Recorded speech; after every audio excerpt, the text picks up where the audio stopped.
Thank you, Dania. Assalamu alaikum and good morning, everyone. I hope most of you have known me from the previous year's conference. And as a Lean Six Sigma practitioner, as you know, that I preach the business process management model, and I work on transformation from conventional management system to business transfer management model. So my presentation today is about how to start or initiate a business excellence program from scratch for the organizations who have never embarked on a journey of business excellence. So in a brief presentation, I would shed light on the overview and high-level strategy to implement business excellence program or Lean Six Sigma in end-to-end value chain. I am not talking about manufacturing. I am not talking about only implementing in some function or some part of the business. Today we are talking about the end-to-end value chain. So I would start with brief introduction. I have almost 8.5 years of experience working in Nestle in the business excellence and Nestle continuous excellence initiatives. I have been working to deploy these initiatives in functions like sales, manufacturing, supply chain, and procurement. And mainly my experience is about deploying these initiatives in end-to-end value chain. But from 2019 onward, I am working as a consultant and trainer in the field of Lean Six Sigma and data analytics. And I am working with different organizations, and I have different contracts with the organizations. Most prominent are American Society for Quality. I am associate member for this, and the Knowledge Academy of UK, and Bilal Consultancy and Business Excellence Consulting Incorporation. I am working with Nestle, with the National Productivity Organization and SMIDA as well. My educations include, I am a PhD scholar in total quality management, and my experience and education is continuous in this field. From 2011 till now, I have completed almost 160 projects in 6 different functions. From these projects, I mean the Six Sigma programs and business excellence initiatives implementation in different functions and organizations. And I have worked with almost 26 organizations in terms of training and consultancy delivery. This is one of the models of business excellence that organizations implement. You all have almost once or before seen this picture. The most important point when we are going to implement a Lean Six Sigma or business excellence program is to have a burning platform in the organization. There is a need to implement organizational excellence program in the organization. It is first necessity. Then comes the leadership commitment to deliver results on the implementations. And third is the Gemba orientation of management. These are basic requirements when we are implementing a business excellence program. Without a burning platform, organization will think that we are wasting our money. Without leadership commitment, employees will not implement the initiatives. And without Gemba orientation, they will not know what is the actual fact and actual thing going on in the organization. So these are the fundamental requirements. After you have assessed that these requirements are fulfilled in the organization in end-to-end value chain, then you start from the goal alignment portion. The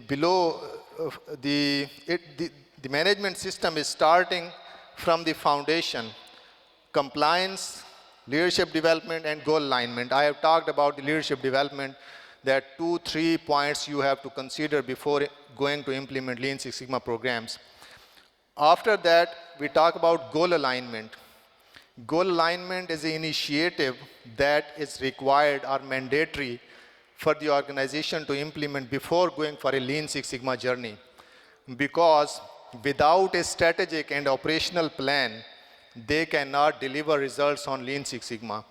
Without a performance measure development system or performance reviews, they cannot deliver on Lean Six Sigma. And without standardization and basic problem solving capabilities in the form of a cyclic continuous process, they cannot implement Lean Six Sigma successfully. Hence, we, we need to start from the goal alignment. What is goal alignment? I have briefly told you that there should be a strategic and operational master plan of the organization. We need to start from here. And then we have to implement some competencies that they can develop aligned goals and they can develop performance measures at different levels of the organization and with different frequency of measurement. And then they have the basic capability to review performance and basic problem solving and standardization.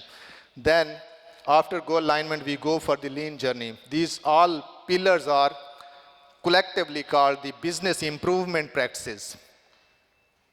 And the competencies in the foundation are called business management practices in journal. So when we are talking about the business improvement practices, after you have implemented the foundation successfully and you have developed the competencies of basic problem solving, standardization, strategic planning, and performance reviews, then you start your journey on the Lean Six Sigma. Okay, when we are starting implementation of Lean, I would like to mention here a friend of mine called me one day and said that, Suhail, tell me I want to implement just in time in my manufacturing system and I am a quality manager. How I can implement just in time? I called him a few minutes back and I said that today I am going to answer your question, but unfortunately he is not here today. So he asked me I want to implement just in time how I would implement in manufacturing system. Some of the answer to this question I have given already because we must have foundations, and then just in time is a philosophy like lean management system. It is not a project or it is not something that has an end point. It is a continuous improvement cyclic process or journey towards excellence which will never end. And so we need to take it as a journey and do not think that it is a project. When we are trying to implement lean in an organization, we have to follow some steps and in the same sequence as I would describe you to implement. As I have told you earlier that we are talking about here in the process management model. I am not talking about conventional management system where there is a supply chain function working separately, where there is HR function working separately and sales working separately. We are talking about process management model where end-to-end process is delivering results. So the detail I am going to share with you would be focusing on this process management model. First of all, we need to implement some competencies that stabilize the output of our processes. So the competency name is create stability. Second is when we have stabilized the output of our individual processes, small and large processes, I am talking about end-to-end process. End-to-end process, by end-to-end process, I mean hire to retire is an end-to-end process. Procure to pay is an end-to-end process. Order to cash is an end-to-end process of sales. I am talking about these processes. So we have to create stability in the output of these processes. Then when our individual processes are stabilized, then we have to work on the flow between the individual processes so that there are no interruptions between the output of one process and the input of other process, because output of one process becomes the input of other process. So there are no interruptions between these processes. We have to work on them, and create flow is the competency that is implemented to ensure that. Then we work on create pull. Where comes the role of Kanban and replenishment of consumed product or services? This is about replenishment, and this is about synchronization of all the competencies and initiatives so that we deliver what is actually required, not more, not less. from our products and services. So these are mainly the steps, and I am talking about lean value stream in an end-to-end process here. When we start implementing foundations, we are in start of a journey. Our processes are like this with high variation, and they are not delivering up to the expectations of the organization or up to the expectations of the customer. This is the person demand answers in day on time, and this is variable today pre-lean, because here we have more variation and we are not delivering up to the mark. If you see that we start our journey with the create stability after foundations implementation. Foundations to some extent improve our performance and reduce variability in the process output. When we implement create stability, it reduces variation and improves performance to some extent in the process output. When we implement flow competencies, it also improves some performance and reduce interruptions between the outputs of the process. And then synchronized output is delivered by implementing, creating pull and replenishment of consumption of the products and services. Okay, I would describe, because each competency, if I start talking about our training on the create stability competencies, it may be a 5 days, full days workshop. So I would talk only about a brief overview of what tools and techniques we implement to create stability in the organizations. रहते हैं या खत्म हो गया? रहते हैं? Okay, thank you. I think it's enough time to convey my talk. These are the tools and competencies to create stability in any end-to-end process. And even in today's environment, if I have talked with some of the organizations and they think that only 5S is the lean. Here we will talk about create stability competencies of the lean. Here you see that there is a 5S written in small. 5S is fundamental thing or housekeeping that is required when we are starting lean. 5S is at least not lean. 5S, after doing 5S, we start with abnormality identification in our processes. Abnormality identification is just like Gamba, and it is recorded, and the abnormalities are, improvement opportunities are identified by visiting the processes and actual place, actual thing and actual fact as for identification of abnormality in the Gamba works. This 3G, over and above this framework of create stability, is focusing or emphasizing on 3 words from Japanese management system that are Gamba, Gambutsu, and Genjitsu. These 3 words are emphasizing the create stability because we need to visit actual place. Gamba stands for actual place.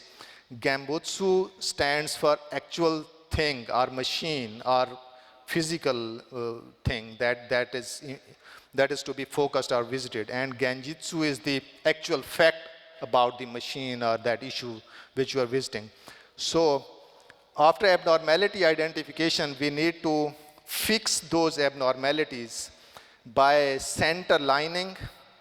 I hope most of the people are from Lean Six Sigma background and they know that the basics of these tools and techniques. I cannot go in explaining how what is center lining and how it will be implemented because it would take a lot of time. Center lining, maintenance foundation. Maintenance foundation is a competency of Lean that is more or less similar to TPM implementation as a whole. It starts from the clarification and quality implementation of data management system, and then planned maintenance and preventive and reactive maintenance processes covered in maintenance foundation. Center lining is about removing manual adjustments in our processes and machines. Then standardized work. Standardized work everybody knows, and Judoka is a competency that ensures mistake proofing, or Pokayoke. Everybody must have heard this word, Pokayoke. Jidoka is a tool, and Pokayoke comes under Jidoka as one of the technique. It is of 3 types. The circles showing that the first circle is of recognition of problems and improvement opportunities to stabilize the processes. The second circle shows, the yellow one, shows that what is our action to that abnormality that we have identified. If this action circle do not work, we implement help chains. Help chains are something like communicating the problem to higher level or with the stakeholders, senior stakeholders, if these tools are not working. Okay, these are the competencies that stabilize the individual processes, independent process. Then we come, when our processes are stabilized, it takes time. It's not a 3-month or 6-month project. It may take 2 to 3 years to achieve stability in our processes.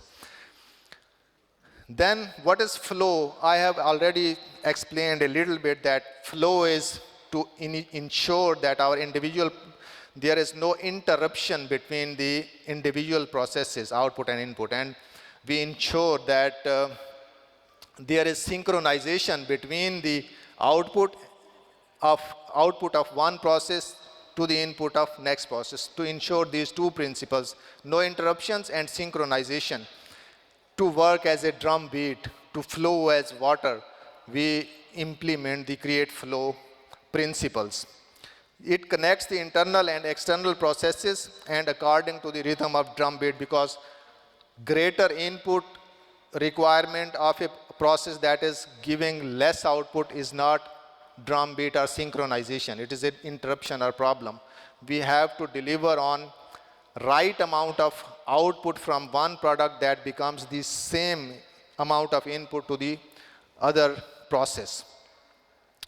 So what create flow does, process flow does by balanced and connected processes, individual small processes in the end-to-end value chain, to ensure there is no interruption to deliver on the tag time. What are the competencies or tools and techniques that we implement in our processes to ensure that there is no interruption between processes and the output of one process is synchronized with the input of other process? We implement plan for each part. These are the competencies or tools of lean management that we implement to ensure that flow competency is working. Plan for each part is a tool that ensures that the point of use in a manufacturing or any process is consuming material from different places. And plan for each part is planning about those materials that are being consumed at point of use to deliver the output or product. So plan for each part is required to be implemented, and these must be implemented in the same sequence as written 1, 2, 3, 4. Flow mapping is the other tool that ensures that to identify where are the interruptions in the individual processes. Lean warehousing and other technique to ensure that our storage conditions do not take much time and space. And then point of use concept is, I have told you that point of use is where the material is actually consumed in machine to produce product. We need to ensure that there is never shortage of material at that point, because it would be an interruption in the process. Mizusumashi is a concept. It's a Japanese word and it means water strider. At a point of use that is a central point, we have lot of things being consumed at the point of use, and we have to deliver those things over point of use. That delivery mechanism